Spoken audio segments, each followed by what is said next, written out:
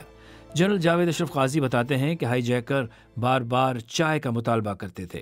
Pakistani security اداروں کے سربراہوں نے سر جوڑ کر منصوبہ بنایا جس میں یہ بھی فیصلہ ہوا کہ انہیں چائے میں بے ہوشی کی دوا دی جائے تاکہ وہ تینوں رات کو جاگتے نہ رہیں اور نیند کے ہاتھوں بے حال ہوں، اور پھر بے ہوشی کی دوا ملی چائے ہائی جیکروں کو بھیجی جاتی رہی۔ اس کے بعد فیصلہ ہوا کہ SSG کے 2 کمانڈوز بمائے ہتھیار گیلری والے دروازے کے راستے اندر داخل ہوں گے، اور اگر کرسی پر بیٹھے ہوئے ہائی جیکر نے انہیں نشانہ بنانے کی کوشش کی تو اسے وہیں گولی مارنے کے آرڈر دیے گئے۔ باقی کے 2 کمانڈوز کو حکم دیا گیا کہ وہ چھوٹے کمرے جس میں 2 ہائی جیکرز آرام کر رہے تھے اس کی کھڑکی کو توڑ کر اس میں سٹن گرنیڈ پھینکیں گے، جس کی آواز سے انسان کچھ دیر کے لیے ہوش و حواس کھو بیٹھتا ہے، اور اندر کود کر انہیں ختم کر دیں گے۔ ناصر ملک بتاتے ہیں کہ دوسرے روز رات کے 8 بجے تھوڑی ہلچل شروع ہوئی اور صحافیوں کو دور ہونے کو کہا گیا۔ ISI کے سابق سربراہ کے مطابق ایکشن توقعات کے مطابق کامیاب ہوا، کیونکہ کمرے میں آرام کر رہے دونوں ہائی جیکرز غنودگی کی حالت میں تھے اور دونوں مارے گئے۔ تاہم بڑے کمرے میں طلباء پر بندوق تانے ہائی جیکر نے غنودگی کی حالت میں ہونے کے باوجود اندر داخل ہونے والے کمانڈوز پر فائر کیا۔ البتہ اس کا نشانہ درست نہیں لگا اور خوش قسمتی سے ایک گولی کمانڈر کے بازو کو چھوتی ہوئی نکل گئی، مگر کمانڈوز کا نشانہ درست تھا اور انہوں نے ہائی جیکرز کو ادھر ہی شوٹ کر دیا۔ ناصر ملک بتاتے ہیں کہ اس آپریشن میں ان کی ٹریننگ اتنی شاندار تھی کہ کل 6 گولیاں استعمال ہوئیں جو تینوں ہائی جیکروں کو 2 کر کے ماتھے پر ماری گئیں، اور ایک بچہ بھی زخمی نہیں ہوا، اور یوں اسکول کے تمام طلباء کو بحفاظت آزاد کروا لیا گیا۔ اس آپریشن میں SSG کے کم از کم 30 کمانڈوز نے حصہ لیا۔ ہائی جیکروں کو مارنے کا فیصلہ کیوں کیا گیا؟ اس کے متعلق جنرل جاوید اشرف قاضی بتاتے ہیں کہ جب یہ افغان سفارت خانے میں آئے تو پاکستان کے دفاعی اداروں نے ان کی کمیونیکیشن مانیٹر کرنا شروع کی، اور انہیں پتہ چلا کہ یہ تینوں کابل میں انٹیلیجنس سے بات کر رہے تھے، جہاں دوسری طرف سے جنرل قاسم فہیم انہیں ہدایات دے رہے تھے۔ اس سے پاکستانی حکومت کو علم ہوا کہ یہ ہائی جیکر افغان انٹیلیجنس کے آدمی ہیں۔ جنرل فہیم اس وقت کی دورانی حکومت کے انٹیلیجنس چیف تھے۔ جاوید اشرف قاضی کے مطابق اس وقت فیصلہ ہوا کہ انہیں چھوڑنا نہیں، اور یوں 40 گھنٹے تک جاری رہنے والے ہائی جیکنگ کا اختتام ہوا، اور رہا کروائے گئے باقی بچوں کو اگلی صبح بذریعہ جہاز پشاور بھیجا گیا۔ BBC ریڈز ریڈز کے ذریعے ہماری یہی کوشش ہے کہ BBC اردو کی ویب سائٹ کی وہ سٹوریز جن میں آڈینس کی دلچسپی زیادہ نظر آتی ہے انہیں اور بھی زیادہ لوگوں تک کیوں نہ پہنچایا جائے۔ تو ہم پڑھیں اور آپ سنیے، اور اپنے دوستوں اور ساتھیوں کو بھی سنائیے۔